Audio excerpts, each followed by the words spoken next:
Você, mineiro, sabia que o seu voto decide eleições porque Minas Gerais é o espelho do Brasil? Fizemos este vídeo para entender por que o candidato à presidência que vence em Minas Gerais ganha no Brasil e para explicar as razões que fazem o nosso estado ter um papel tão central. A história explica. Minas Gerais sempre esteve perto do poder. E isso não é um fato pós-redemocratização, não. Vem de muito antes, desde o tempo imperial. Famílias que atualmente são parte do poderio mineiro iniciaram a tradição política do estado desde a Constituinte do Primeiro Reinado, em 1823, com o santista José Bonifácio de Andrade e Silva, que atuou ativamente na independência do Brasil. Essa tradição política de Minas, a gente pode falar que vem desde o tempo imperial. Quantos políticos mineiros estiveram perto do poder? Minas Gerais sempre esteve perto do poder. Pega a dinastia dos Bonifácio de Andrada, por exemplo. Políticos que estão até hoje encabeçando, sendo eleitos para o Congresso Nacional, para os poderes locais, os poderes regionais, mas sempre tendo representante no poder legislativo e executivo de Minas Gerais. Outras famílias que estão há muito tempo no poder de Minas, também com tradição, dos Almeida Neves, por exemplo, que já elegeu Tancredo, que já elegeu Aécio, dentre outros. Então a dinastia política de Minas é muito grande. A história política de Minas Gerais é muito grande.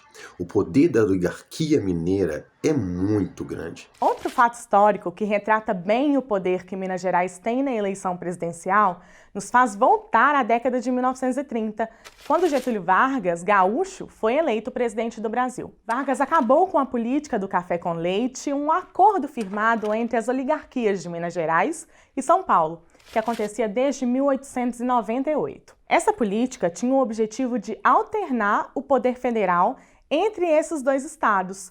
Ora o presidente do Brasil era mineiro, ora era paulista. Vargas conseguiu ainda outro marco importante. Foi o único presidente brasileiro, desde 1945, a ser eleito sem obter maioria em Minas Gerais. Isso ocorreu depois dos seus 15 anos de mandato, após 1930. Até 1945, Vargas ainda era presidente do Brasil e, quando saiu, tentou retomar o poder em 1950. Na época, ele não tinha a bênção dos mineiros, que apoiavam o brigadeiro Eduardo Gomes, da União Democrática Nacional, a UDN. Com 1.936.601 eleitores em 1950, Minas já era o segundo maior colégio eleitoral do Brasil. E conquistar o apoio do Estado poderia ser crucial no resultado das eleições. Mas não foi isso que aconteceu. Eduardo Gomes ganhou em Minas com 34,8%.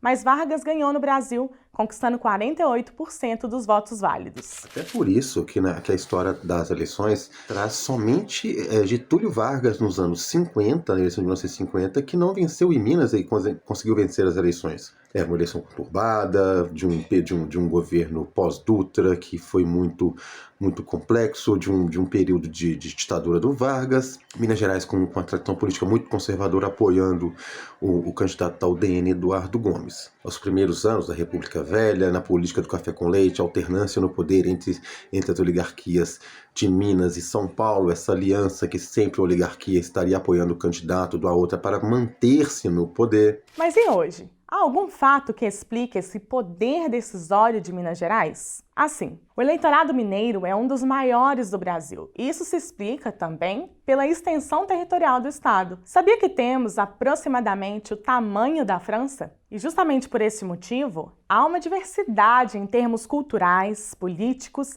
artísticos e econômicos. Há um estado do Brasil em cada parte de Minas Gerais. O primeiro aspecto é populacional. E nós temos, de fato, um dos grandes colégios eleitorais do país, o segundo colégio eleitoral do país. E isso é muito importante nessa disputa. O segundo aspecto é as características heterogêneas do próprio estado de Minas Gerais, né? Minas Gerais é um estado muito diverso do ponto de vista cultural, econômico, político.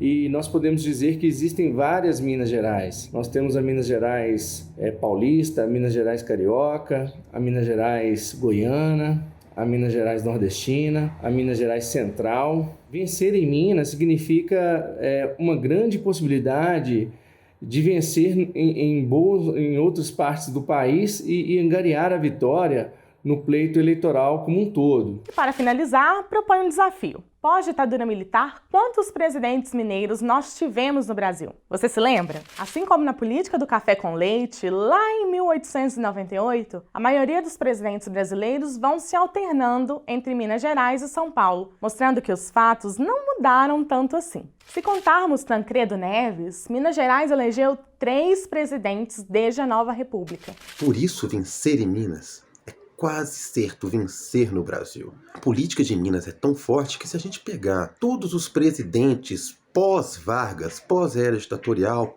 pulando ali o período da ditadura militar, ou eles são de São Paulo, ou eles são de Minas. Pega JK, que era mineiro, aí você pega Jânio, que era paulista, ele renunciou, veio o João Goulart, que era gaúcho, vem a época da ditadura militar, aí nós teremos, pós-ditadura militar, 2 nordestinos, o Sarney e o Collor, mas depois tem o mineiro Itamar Franco, nós ainda temos o paulista, Fernando Henrique Cardoso, depois nós temos o governo Lula, que apesar de ter nascido em Pernambuco, lá no Nordeste, e ter toda a vida política dele feita em São Paulo, a Dilma, que é mineira, nós temos ainda o Temer, que é de São Paulo, e até mesmo o Bolsonaro, que apesar de ter uma vida política no Rio de Janeiro, ele também é de São Paulo. Então, sempre essas 2 oligarquias estão no poder.